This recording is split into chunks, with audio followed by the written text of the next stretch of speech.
మీ ఆరోగ్యం మెల్లమెల్లగా క్షీణిస్తుందని చెప్పేసి అంటున్నారు. అయినా దీక్ష కొనసాగిస్తున్నారు. ప్రభుత్వం దిగి రావట్లేదు. ఎట్లా ఏంది అసలు దీనికి ఏం చెప్పబోతున్నారు? బీసీ ధర్మ దీక్షకు కూర్చునేకి ముందు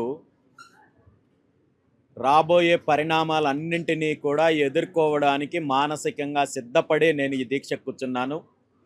ఆరోగ్యం ఇబ్బంది పడినా లేదంటే మరో రకంగా ఇబ్బంది అయినా ఏం జరిగినా ప్రభుత్వము స్పందించి ఈ 5 ప్రధాన డిమాండ్లకు పరిష్కారం ఇచ్చేంత వరకు కూడా దీక్ష కొనసాగుతుంది.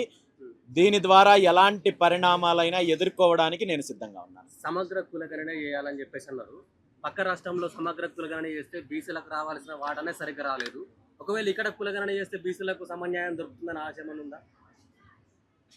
ఈరోజు ప్రభుత్వాలకు, పార్టీలకు, అధికారంలో ఉన్న వాళ్లకు బీసీలను వంచడము, బీసీలను మోసం చేయడము వెన్నతో పెట్టిన విద్య. అలాంటి కార్యక్రమము తెలంగాణలో జరిగింది.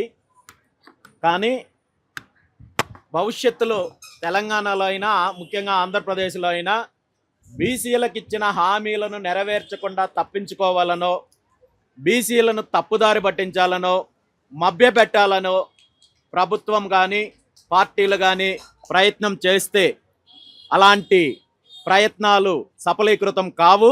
ఎందుకంటే బీసీలలో చైతన్యం వచ్చింది, మార్పు వచ్చింది.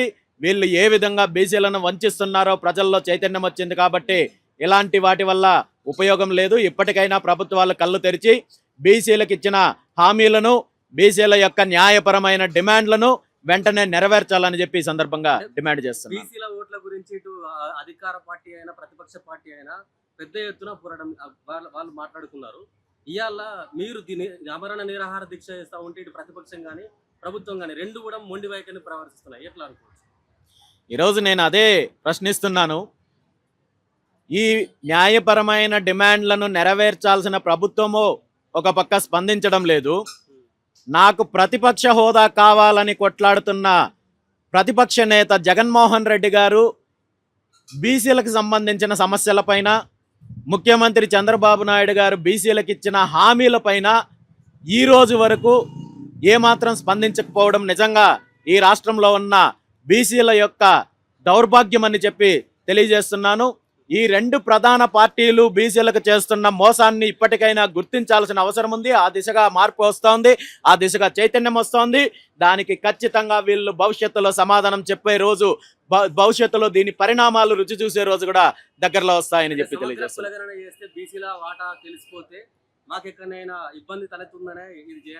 ఖచ్చితంగా ఆ ఆలోచనతోటే ఈరోజు ప్రభుత్వాలు పూర్తి స్థాయిలో ఏదో ఒక రకంగా, ఏదో ఒక సాకు చూపించి సమగ్ర కులగణన చేపట్టకుండా వెనకడుగు వేస్తున్నారు, కాలయాపన చేస్తున్నారు. భవిష్యత్తులో ఇలాంటి కాలయాపన చేయడం ద్వారా, ఇలాంటి కుట్రలు చేయడం ద్వారా ప్రభుత్వాలకి అవకాశం లేదు. ఖచ్చితంగా వెంటనే ముఖ్యమంత్రి చంద్రబాబు నాయుడు గారు నిర్ణయం తీసుకోవాల్సిందే. ఖచ్చితంగా దీని మీద సమగ్ర కులగణన చేపట్టి గతంలో తెలుగుదేశం పార్టీ ఏదైతే హామీ ఇచ్చిందో 44% విద్యా, ఉద్యోగ, స్థానిక సంస్థలలో రిజర్వేషన్లు కల్పిస్తామని చెప్పి ఆ హామీని నిలబెట్టుకోవాల్సిందే. ఇందులో ఏమాత్రమో వేరే మార్గం ప్రభుత్వానికి లేదని చెప్పి తెలియజేస్తున్నారు.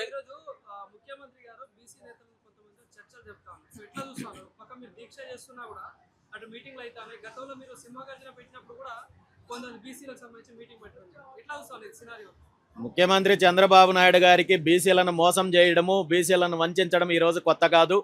బీసీలకు సంబంధించిన సమస్యలు ముందుకొచ్చినప్పుడల్లా ఆ డిమాండ్లను, లేదంటే ఆ ఉద్యమాన్ని, ఆ పోరాటాన్ని నీరుగార్చడం కోసం తన కుటిల రాజకీయాలు, కుట్ర రాజకీయాలు చేస్తూనే ఉన్నారు. అదేవిధంగా ఇప్పుడు కూడా ప్రయత్నం చేయడానికి చూస్తున్నారు. కానీ ఇవేవి ప్రజలు నమ్మే పరిస్థితుల్లో లేదు, బీసీ సమాజం నమ్మే పరిస్థితుల్లో లేదు. ఇలాంటి కుట్రల వల్ల మీరు చరిత్రహీనులు అవుతారు తప్ప దానివల్ల మీకు రాజకీయ లబ్ధి ఉండదని చెప్పి సందర్భంగా తెలియజేస్తూ ఇప్పటికైనా ముఖ్యమంత్రి చంద్రబాబు నాయుడు గారు తన మైండ్ సెట్ మార్చుకోవాల్సిన బాధ్యత ఉంది. బీసీల విషయంలో ఇప్పటి వరకు మీరు చేసిన మోసము, ఇప్పటి వరకు మీరు చేసిన దగ ఇప్పటికైనా అంతం పలికి మీరు ఒక మంచి ఆలోచనతో ముందుకు రావాలని చెప్పి కోరుకుంటున్నాను.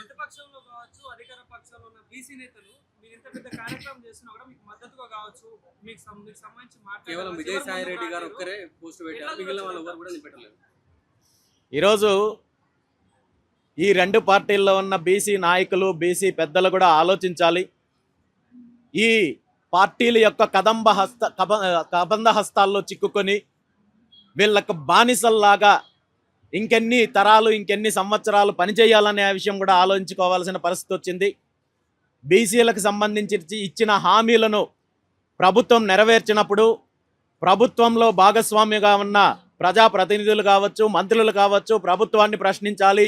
ముఖ్యమంత్రి చంద్రబాబు నాయుడు గారిని ప్రశ్నించాల్సింది పోయి ఈరోజు ఏమాత్రం మాట్లాడలేని పరిస్థితుల్లో ఉన్నారంటే నిజంగా బీసీలకు, బీసీ నాయకులకు, బీసీ మంత్రులకు వీళ్ళు ఇచ్చే అధికారం ఎలాంటిది అనేది అర్థమవుతోంది. ఇప్పటికైనా బీసీ ప్రజాప్రతినిధులు, మంత్రులు, నాయకులు దీని మీద మాట్లాడాల్సిన బాధ్యత వీళ్ళకుందని చెప్పి సందర్భంగా తెలియజేస్తున్నాను. అలా మాట్లాడకుండా పార్టీలకు మీరు ఏదైతే వంకపాడే పరిస్థితి ఉందో ఖచ్చితంగా మీరు భవిష్యత్తులో బీసీల యొక్క ఆగ్రహానికి గురవుతారని చెప్పి ఈ సందర్భంగా తెలియజేస్తున్నారు. అటు తెలంగాణలో ఇటు ఆంధ్రాలో 60% ఉన్నటువంటి బీసీలు ఇంకా కూడా అణచివేతకు గురైతా ఉన్నారు.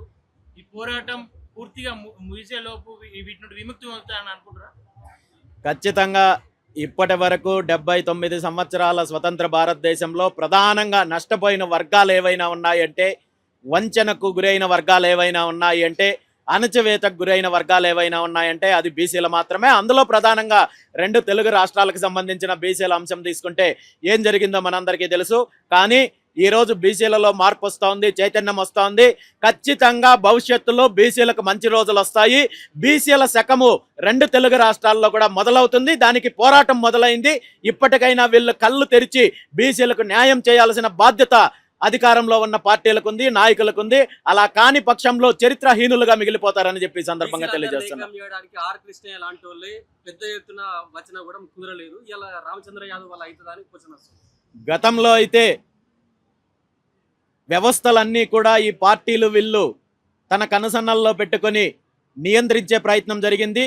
బీసీలలో ఐకమత్యం రాకుండా, చైతన్యం రాకుండా నియంత్రించే ప్రయత్నం జరిగింది. కానీ ఈరోజు యువత మేల్కొంటున్నారు, బీసీ సామాజిక వర్గాలు మేల్కొంటున్నారు. ఈరోజు అందరిలో చైతన్యం వస్తోంది.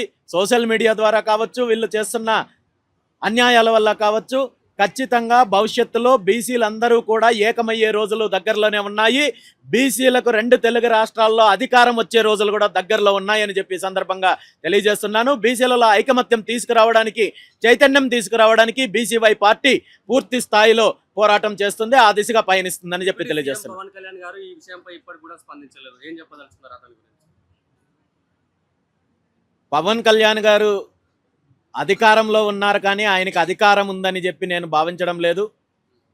ఆయన తెలుగుదేశం పార్టీ యొక్క కనుసన్నల్లో తెలుగుదేశం పార్టీకి ఒక విభాగంగా ఉంటూ ముఖ్యమంత్రి గారి అడుగులకు మడుగులు పలికే ప్రయత్నం చేస్తున్నారు తప్ప ఆయన ఈ రాష్ట్రంలో ఉన్న మహిళల సమస్యలు కానీ, రైతుల సమస్యలు కానీ, బీసీల సమస్యలు కానీ, విద్యార్థుల సమస్యలు కానీ ఏ ఒక్కరి సమస్యలపైన అధికారంలోకి వచ్చిన ఈ 2 సంవత్సరాల్లో స్పందించిన దాఖలాలు లేవు. భవిష్యత్తులో స్పందిస్తారనే ఆలోచన కూడా లేదు. కాబట్టి ప్రజలెవరూ ఆయన గురించి పట్టించుకోవడం లేదు. కాబట్టి మా పోరాటము ముఖ్యమంత్రి చంద్రబాబు నాయుడు గారి పైన, ప్రభుత్వం పైన. చివరగా ఏం చెప్తారు?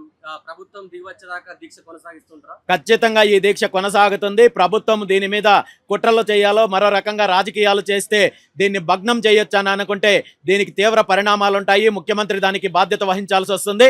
ఇప్పటికైనా కళ్ళు తెరిచి మీరు బీసీలకు ఇచ్చిన హామీలను, బీసీల యొక్క న్యాయపరమైన డిమాండ్లను నెరవేర్చినట్టయితే ఆ క్రెడిట్ మీకే ఉంటుంది తప్ప మరొకటి కాదు. ఇప్పటికైనా మంచి మనసుతో ఆలోచించాలని చెప్పి ముఖ్యమంత్రి గారిని కోరుకుంటున్నారు.